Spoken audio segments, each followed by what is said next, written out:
संभल को लेकर उत्तर प्रदेश की सरकार अब संवेदनशील दिखाई दे रही है। हम ऐसा इसलिए कह रहे हैं चूँकि वहाँ अब किसी को जाने नहीं दिया जा रहा है। बरेली के मौलाना तौकीर रज़ा वहाँ जाना चाह रहे थे, उनको वहाँ जाने से रोका गया, गिरफ्तार किया गया। समाजवादी पार्टी का एक डेलीगेशन वहाँ जाना चाह रहा था, माता प्रसाद पांडे जो नेता प्रतिपक्ष हैं उनके नेतृत्व में, उनको वहाँ कानून व्यवस्था का हवाला देकर रोक दिया गया।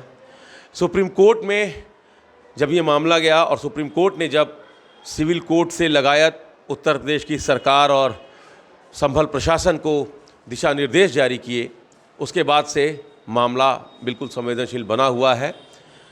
सुप्रीम कोर्ट ने प्रशासन से कहा है आप तटस्थ होकर काम करेंगे, सरकार तटस्थ होकर काम करेगी, ये निर्देश दिया गया है।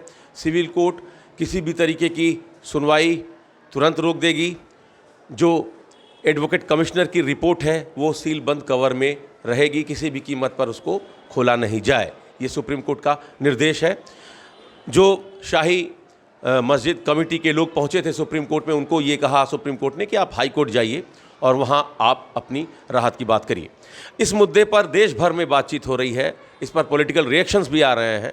हम इस समय बनारस के पीली कोठी में मौजूद हैं और कुछ मुस्लिम इंटेलेक्चुअल्स हमारे साथ हैं। हम उनसे बात करके समझना चाह रहे हैं कि संभल को वो किस तरीके से देख रहे हैं, जो समय चल रहा है, जो दौर चल रहा है, वो किस तरीके से उसको देख रहे हैं। क्या नाम है हजरत आपका? मेरा मोहम्मद तारिक, डॉक्टर मोहम्मद तारिक जी।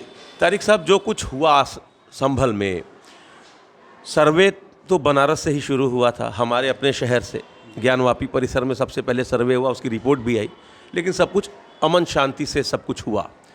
संभल में जो कुछ हुआ आप उसको किस तरीके से देख रहे हैं और आज के दौर को देखते हुए आप क्या कहना चाहते हैं? संभल में जो कुछ हुआ जाहिर है कि वो कोई पहला इंसिडेंट नहीं है, हमको इस सिनेरियो में भी देखना चाहिए।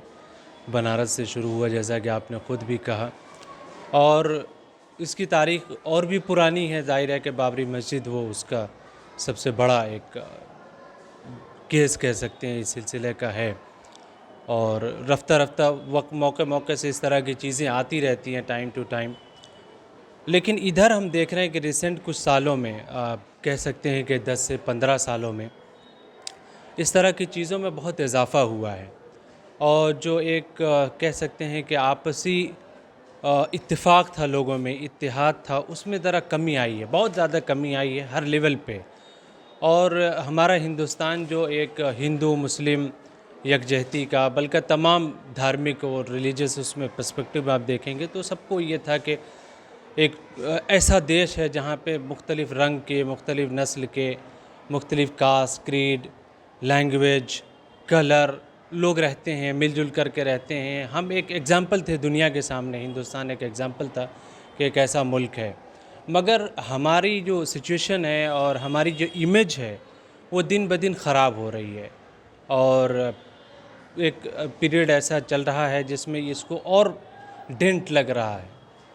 और क्यों लग रहा है, वो जाहिर है कि उसके सबसे बड़ी एक चीज़ उसमें ये है कि लोगों में जो एक रिलीजियस सेंटिमेंट्स हैं वो उसको या तो हर्ट किया जा रहा है या उसको अराउज़ किया जा रहा है, बढ़ाया जा रहा है।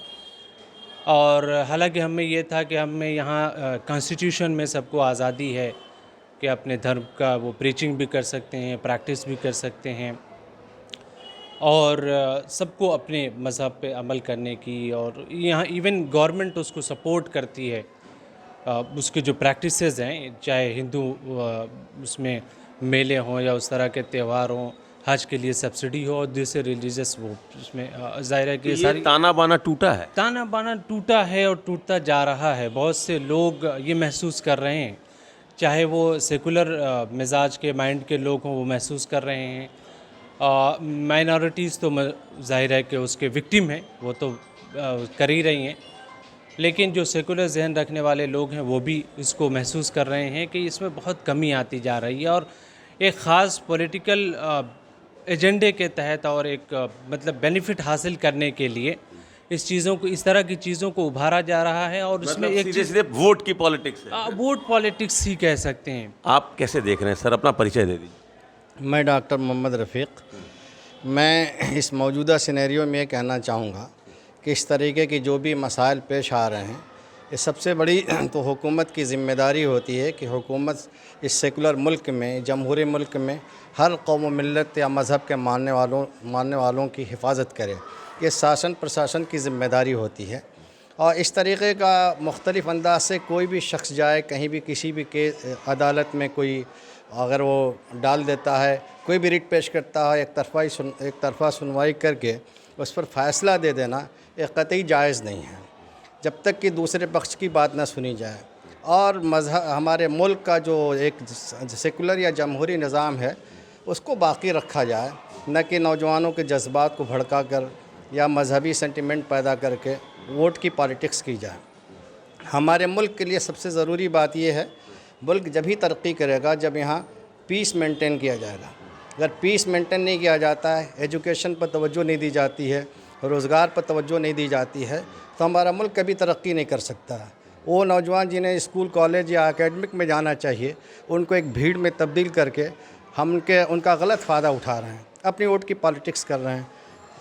मैं यही नौजवानों से गुजारिश करूँगा, सभी तरह के हर मज़हब के मानने वाले नौजवानों से, कि अपने एकेडमिक करियर पर ध्यान दें, मुल्क की तरक्की में उसके डेवलपमेंट में अपना मुस्बत यानी पॉजिटिव रोल अदा करें ताकि मुल्क आगे जाए, मुल्क को आगे ले जाया जाए। और जैसे कि कॉन्स्टिट्यूशन में सबको हक़ हासिल है कि अपने अपने मज़हब के मुताबिक जो है मानने वालों की हिफाजत करे। ये शासन प्रशासन की ज़िम्मेदारी होती है। और इस तरीक़े का मुख्तलिफ़ अंदाज से कोई भी शख्स जाए कहीं भी किसी भी के अदालत में कोई अगर वो डाल देता है, कोई भी रिट पेश करता है, एक तरफ़ा सुनवाई करके उस पर फ़ैसला दे देना ये कतई जायज़ नहीं है जब तक कि दूसरे पक्ष की बात ना सुनी जाए। और मज़हब हमारे मुल्क का जो एक सेकुलर या जमहूरी निज़ाम है उसको बाकी रखा जाए, न कि नौजवानों के जज्बात को भड़का कर या मजहबी सेंटिमेंट पैदा करके वोट की पॉलिटिक्स की जाए। हमारे मुल्क के लिए सबसे ज़रूरी बात यह है, मुल्क जब ही तरक्की करेगा जब यहाँ पीस मेंटेन किया जाएगा। अगर पीस मेंटेन नहीं किया जाता है, एजुकेशन पर तवज्जो नहीं दी जाती है, रोज़गार पर तवज्जो नहीं दी जाती है, तो हमारा मुल्क कभी तरक्की नहीं कर सकता। वो नौजवान जिन्हें स्कूल कॉलेज या एकेडमिक में जाना चाहिए उनको एक भीड़ में तब्दील करके हम उनका गलत फ़ायदा उठा रहे हैं, अपनी वोट की पॉलिटिक्स कर रहे हैं। मैं यही नौजवानों से गुजारिश करूँगा, सभी तरह के हर मज़हब के मानने वाले नौजवानों से, कि अपने एकेडमिक करियर पर ध्यान दें, मुल्क की तरक्की में उसके डेवलपमेंट में अपना मुस्बत यानी पॉजिटिव रोल अदा करें ताकि मुल्क आगे जाए, मुल्क को आगे ले जाया जाए। और जैसे कि कॉन्स्टिट्यूशन में सबको हक़ हासिल है कि अपने अपने मज़हब के मुताबिक जो है आप अमल कर सकते हैं, आप सब कुछ कर सकते हैं, तो इस तरीके संभल या दूसरे मस्जिदों में सर्वे के को लेकर के या इस तरीके के चीज़ों को उठाना नहायत इस मुल्क के लिए दुरुस्त बात नहीं है, मुनासिब बात नहीं है। अपना परिचय दे दीजिए। मैं रियाजुद्दीन नुमानी। नुमानी साहब, ये ऐतिहासिक तथ्य है, अपनी जगह है, कि मंदिर तोड़कर मस्जिद बनाए गए। 15 अगस्त 1947 से पहले, 1857 से भी पहले, अंग्रेज़ों के आने से भी पहले, मुग़लों के समय में, सल्तनत काल में, आज जब इस तरीके की बातें हो रही हैं कि फला मंदिर भी मस्जिद था, फला मंदिर मज़ार के नीचे भी शिवलिंग है, इसको, ये ऐतिहासिक तथ्य अपनी जगह है। आज जब इन चीज़ों पर लोग डिस्कस कर रहे हैं, आप इसको किस तरीके से देखते हैं? भाई पहले तो यही साबित करना होगा कि वो मस्जिद मंदिर था कि नहीं था। हाँ। जब ये साबित हो जाए तो फिर आदमी उस पर अपना फैसला दे सकता है। अभी तो हम इसी मर्ज पशोपेश में हैं कि आप जो है या हुकूमत की तरफ से या दूसरी पार्टियों की तरफ से उसको हम साबित करना चाहते हैं कि यहाँ पहले मंदिर था। इस तरीके के वाद विवाद से ही चीज़ें आगे बढ़ती हैं। क्या कोई तरीका है क्या कि इसको वहीं रोक दिया जाए कि जो हुआ वो इतिहास था, हमारे सामने वर्तमान पड़ा है, भविष्य है हमारे सामने? उसका तरीका ये है कि अगर हम इंसाफ के साथ जो है कायम रहेंगे तो हमारे मुल्क में कोई वायलेशन नहीं होगा, नहायत ही आदमी सुकून के साथ ज़िंदगी गुजारेगा। जहाँ नाइंसाफ़ी होगी वहाँ जो है मुल्क में अमन चैन सब ख़त्म कर दिया जाएगा। और ये उसकी जो है गोया कोशिश की जा रही है कि हमारे मुल्क में अमन व अमान बरकरार रहे कि न रहे, ये आवाम के ऊपर भी मुनहसिर करता है और हुकूमत के ऊपर भी मुनहसिर है कि हम उसको जो है इंसाफ के साथ कायम रखें ताकि हमारा मुल्क तरक्की कर सके, आवाम और जनता जो है अपना जो कारोबार और अपनी हर चीज़ तालीम और ताल्लुम में आगे बढ़ सके। मुस्लिम नवयुवकों को निशाना बनाया जा रहा है, ये लगातार कहा जा रहा है। संभल में, बहराइच में क्या तरीका है कि मुस्लिम युवकों को शिक्षा के प्रति, रोज़गार के प्रति मोटिवेट किया जाए, डाइवर्ट किया जाए? कोई तरीका है इस तरीके की चीज़ों में वो इन्वॉल्व ना हो, ऐसा कोई तरीका है? देखिए, सबसे बड़ी बात तो ये है कि ये हमारा मुल्क एक गुलदस्ता है जहाँ हर मज़हब व मिल्लत के लोग बसते हैं। किसी भी मज़हब के मानने वाले को कहीं से ये एहसास नहीं होना चाहिए कि हमारे साथ किसी तरह का कोई सौतेला व्यवहार हो रहा है। सबसे बड़ी बात तो ये है कि हर एक को लगे कि हम अपनी जगह पर हैं, हम अपने हैं। अब जब ये एतमाद उनके अंदर होगा तो वो फिर आगे के लिए कोशिश करेंगे, सोचेंगे। ऐसा लग रहा है सौतेला व्यवहार हो रहा? देखिए, बहुत सारी जगहों पर महसूस होता है, इसे इनकार नहीं किया जा सकता। इनका अब क्या किया जाए, अब जो कुछ एहसासात हैं तो वो तो बयान किए जाएंगे। एहसासात से इनकार तो नहीं किया जा सकता। बहुत सारे मामलात में जो इंसाफ होना चाहिए, जो बराबरी का मामला होना चाहिए, वो उस दर्जा शायद नहीं हो पा रहा है जिसकी ज़रूरत है, जिसके नतीजे में बहुत सारे रद्द अमल सामने आते हैं और नौजवान बहक जाते हैं जज्बात में। तो अब अव्वल तो उनको बहकना नहीं चाहिए, अपने जज्बात पर काबू रखना चाहिए, अब अपने तालीम के ऊपर तवज्जो देनी चाहिए और आगे बढ़ना चाहिए। आपका परिचय सर? मैं अब्दुल मोगनी जी। जो माहौल है, सर्वे संभल में हुआ, बनारस में भी हुआ, अजमेर शरीफ में भी अब सर्वे की बात हो रही है। क्या तरीका है इस तरीके की चीज़ों पर रोक लगाने की, लगाम लगाने की? कोई और तरीका है क्या?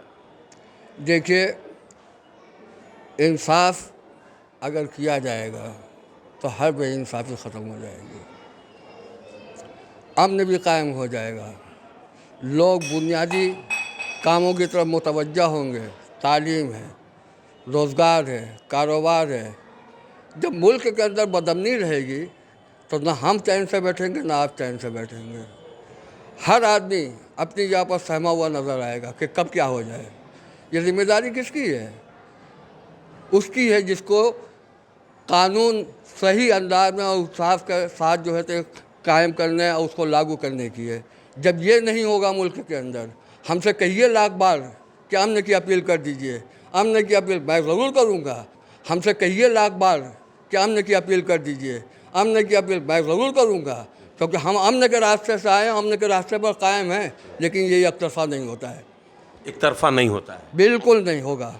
सामने वाले को भी अमन से रहना होगा, अमन से जीना होगा, अमन को सामने वाले को जीने का अधिकार देना होगा। जब क्या करके होगा? जब एक तबका ये कहता है कि संभल में जो शाही मस्जिद है वो हरिहर मंदिर था, जब एक तबका ये कहता है कि वो ज्ञानवापी मस्जिद नहीं, वो हमारा मंदिर था, 100 फुट के नीचे हमारे 100 फीट के शिवलिंग है, ज्योतिर्लिंग है।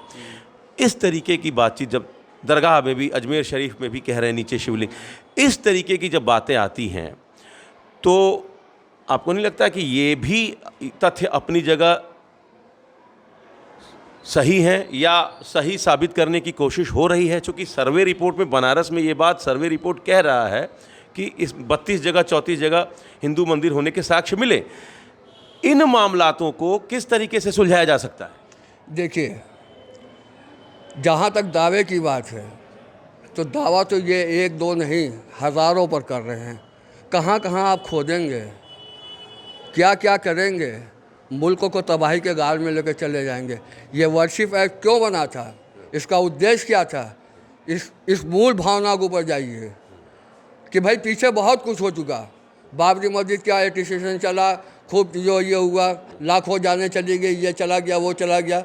इस चीज़ को, इस चैप्टर को ख़त्म करने के लिए बाबरी मस्जिद को छोड़ करके एक एक्ट बना 1991 में, वो आज तक उसकी अनदेखी की जा रही है और इसी वजह से समस्या और इसी वजह से समस्या है। मैं वो संस्थान जैसे सुप्रीम कोर्ट है, सबसे बड़ी अदालत हमारी है, मैं चाहता हूँ कि ऐसा इस पर ऐलान करें कि इस एक्ट को पूरी तरीके से लागू किया जाए और जो सारे मामला चल रहे हैं सब खत्म किए जाए। मुल्क के अंदर अमन पैदा हो जाएगा, आज की तारीख में पैदा हो जाए, बिल्कुल हो जाएगी। अपना परिचय दें। अखलाक अहमद। अखलाक साहब, आप क्या कहेंगे इस पूरे मसले पर, इस पूरे प्रकरण पर? चूँकि शुरुआत हुई बनारस से, संभल है, मथुरा है, अब तो अजमेर शरीफ का नाम भी जुड़ गया, क्या कहेंगे? कहना ये है कि देखिए, ये तो कुछ ऐसे लोग हैं जो मुल्क के, जो हमारे मुल्क अजीज़ है, इसकी फ़िज़ा को ख़राब करना चाह रहे हैं। और हमारी ये नौजवानों से ये अपील है कि किसी के बहकावे में ना आवें और सोशल मीडिया पर जो इस तरह का कमेंट वगैरह करते हैं तो उससे बाज़ आवें, इससे माहौल ख़राब होने का अंदेशा है। और इस वक्त के जो हालात हैं, पूरे मुल्क के जो हालात हैं, सबके सामने हैं। मुसलमानों को एक तरफ से टारगेट किया जा रहा है और मुसलमान इस वक्त जो है उनकी शबीह को ख़राब किया जा रहा है। पूरे मुल्क के अंदर एक मुसलमानों को टारगेट किया जा रहा है, कैसे इनकी शबीह की, उनकी शनाख्त को मतलब निशाना बना के उनको जो है मतलब पसे पुश्त डाल दिया जाए और उनके ख़िलाफ़ कार्रवाई। जो इंसाफ तो यहाँ है ही नहीं। अगर इंसाफ देखा जाए तो कोई भी पूरे मुल्क के अंदर किसी तरह के वाक़यात होते हैं, एक तरफ़ा मुसलमानों के ख़िलाफ़ कार्रवाई होती है। इससे पहले बुलडोज़र कार्रवाई आपने देखा होगा, सारे लोगों ने देखा होगा। ये इंसाफ नहीं है और इससे मतलब मुसलमान बहुत हरासा हैं, बहुत परेशान है इसको लेकर के। हमारे नौजवान तबका जो है इसको लेकर के बहुत ही परेशान है। और रही बात कि संभल का वाक़या या ज्ञानवापी का मामला या और मुल्क का मामला, ये तो पूरे मुल्क को आग के अंगारे पर ढकेलना चाह रहे हैं। अगर इन लोगों ने और जो सियासी पार्टियां हैं या इस तरह की जो तंजीमें हैं जो इस तरह का प्रोपेगेंडा चला रही हैं, अगर बाज ना आई तो हिंदुस्तान आग के अंगारे पर है और हिंदुस्तान तबाह व बर्बाद हो जाएगा। ये मुल्क अजीज़ हमारा है, सबका है, पूरे मुल्क के एक एक बंदे का है, एक एक इंसान का है। लेकिन हमारी गुजारिश ये है कि उसको पीस को कायम किया जाए और किसी तरह का प्रोपेगेंडा इस तरह ना चलाया जाए कि मुल्क के अंदर जो अमन व अमान बाकी ना रहे और इससे मुल्क की तरक्की रुक जाएगी और रुकी हुई है। आप देखिए, बेरोज़गारी चरम सीमा पे है। हुकूमत या कोई और जो इस वक्त सत्ता में है वो अपना मेन एजेंडा जो है, जब उनको कोई कारोबार किसी को नहीं देना, ना किसी को महंगाई कम करना है और बहुत सारे इशू को पीछे रखने के लिए इस तरह का प्रोपेगेंडा ला दिया जाता है और इसमें लाने के बाद मुसलमानों को एक तरफा कार्रवाई कर दी जाती है। हमारी गुजारिश मुसलमानों से यही है और भी दीगर लोगों से यही गुजारिश है, नौजवानों से, जितने भी तबके के लोग हैं, सबसे गुजारिश ये है कि थोड़ा सा संयम से काम ले और जो प्लानिंग की चल रही है उन प्लानिंग को कामयाब ना होने दें। चलिए, तो मुस्लिम इंटेलेक्चुअल्स का कहना है कि न्याय नहीं है, इंसाफ नहीं है। इंसाफ और न्याय होगा, शांति व्यवस्था कायम हो जाएगी। 1991 का जो वर्शिप एक्ट है, उस वर्शिप एक्ट पर तत्काल सुप्रीम कोर्ट को सुनना चाहिए, क्योंकि अगर वर्शिप एक्ट ठीक तरीके से सुना जाए, उस पर फैसला आए, तो इस तरीके की चीज़ें स्वतः समाप्त हो जाएंगी। अखलाक साहब ने कहा कि जो मुस्लिम युवा हैं वो संयम बरतें, पढ़ने लिखने, रोज़गार पर ध्यान दें और जो कुछ चल रहा मुल्क में वो मुल्क को एक ऐसे रास्ते पर ले जाएगा जहां शांति, अमन और डेवलपमेंट, ग्रोथ सब कुछ खत्म हो जाएगा। Amit Singh, TV9 UP, Varanasi.